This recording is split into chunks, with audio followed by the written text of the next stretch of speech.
बंटी का मोबाइल पिंजरा और बकरियों की चोरी। बंटी ऐसा चोर है जिसे देखकर गांव के बच्चे भी हंसते हैं। वो जब भी कोई प्लान बनाता है वो उल्टा ही पड़ जाता है।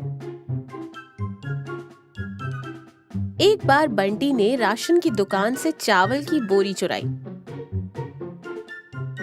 लेकिन बोरी के नीचे एक छोटा सा छेद था। वो बोरी को कंधे पर रखकर अपने घर तक पैदल गया। रास्ते भर चावल गिरते रहे और एक लंबी लकीर बन गई। पुलिस उस चावल की लकीर का पीछा करते हुए सीधे बंटी के घर पहुंची और उसे पकड़ लिया।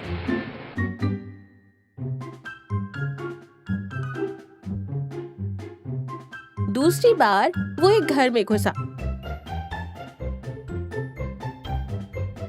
वहां बनी चिकन बिरयानी की खुशबू उससे बर्दाश्त ही नहीं हुई और उसने पूरी बिरयानी खा ली।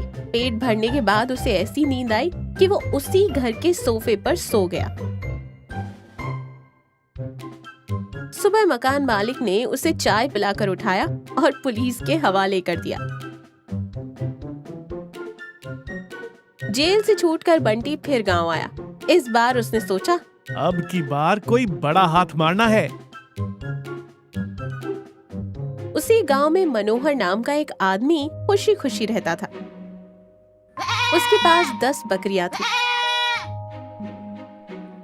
रात में वो बकरियों को अपने घर के बाहर बांस और लकड़ी से बने हुए एक बाड़े में रखता था। उस बाड़े में पहिए नहीं थे। वो जमीन पर रखा हुआ एक साधारण ढांचा था और मनोहर भी उसी बाड़े के पास खाट बिछाकर सोता था।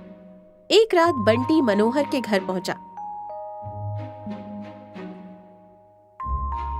उसने सोचा, इन 10 बकरियों को बेचूंगा तो लाखों मिलेंगे। वो धीरे से बाड़े के पास गया, दरवाजा खोला और एक बकरी को गोद में उठा लिया। बस फिर क्या था, वो बकरी जोर से मिमियाई। उसकी आवाज सुनकर बाकी 9 बकरियां भी चिल्लाने लगी। शोर सुनकर मनोहर हड़बड़ा कर उठ गया।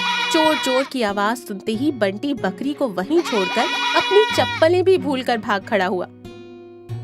बंटी ने एक पेड़ के नीचे बैठकर सोचा, धत तेरी की, एक बकरी को ले जा रहा था तो बाकी सब चिल्लाने लगी।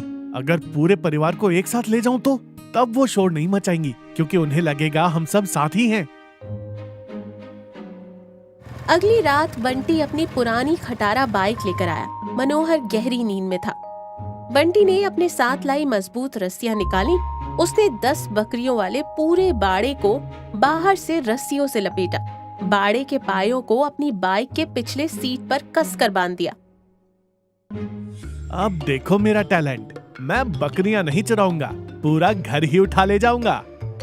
बंटी ने बाइक स्टार्ट की, पहला गियर डाला, बाइक आगे बढ़ी। उसके पीछे वो भारी भरकम पिंजरा जमीन पर घिसटता घर घर कर कर की भयानक आवाजों के साथ चलने लगा। सड़क पर रगड़ लगने से चिंगारियां निकल रही थी। बकरियां अंदर डर के मारे इधर उधर लुढ़क रही थी। घिसटने की आवाज इतनी तेज थी कि बकरियों का शोर भी दब गया। बंटी हेलमेट पहनकर खुश हो रहा था। वाह, क्या आइडिया है, एक भी बकरी मिस नहीं हुई। और हाईवे की तरफ बढ़ गया। गांव के बाहर पुलिस चेक पोस्ट था। वहां इंस्पेक्टर तिवारी ड्यूटी पर थे। दूर से बहुत धूल उड़ते हुए किसी भारी चीज के घिसटने की अजीब आवाज सुनकर तिवारी जी चौंक गए। अरे हवलदार, ये कैसी बुलडोजर जैसी आवाज आ रही है? ऐसा लग रहा है कोई पूरी इमारत चली आ रही है। पास आने पर देखा तो बंटी अपनी बाइक पर था और पीछे एक घर जैसा पिंजरा सड़क पर घसीटता हुआ चला आ रहा था। सड़क से चिंगारियां निकल रही थी। पुलिस ने जीप अड़ाकर रास्ता रोका। बंटी ने ब्रेक मारा। बाइक तो रुक गई, लेकिन पीछे वाला पिंजरा फिसलता हुआ आया और बंटी की बाइक से टकरा गया। अरे ये तो अपना बंटी है। ये क्या है बे? आधी रात को ये क्या सर्कस चल रहा है? नमस्ते सर, ये मेरा नया बिजनेस है। आपने होम डिलीवरी सुना होगा। ये बकरी होम शिफ्टिंग है, मैं इन्हें शिफ्ट कर रहा हूँ। शिफ्टिंग टेम्पो में होती है बेवकूफ, सड़क पर घिसटते हुए नहीं। और इस पिंजरे में टायर भी नहीं है, तू इसे खींचकर कैसे लाया? सर, टायर होते तो पंचर होने का डर रहता, इसमें नो टेंशन। तभी पिंजरे के अंदर से बकरियों ने मैं करना शुरू कर दिया।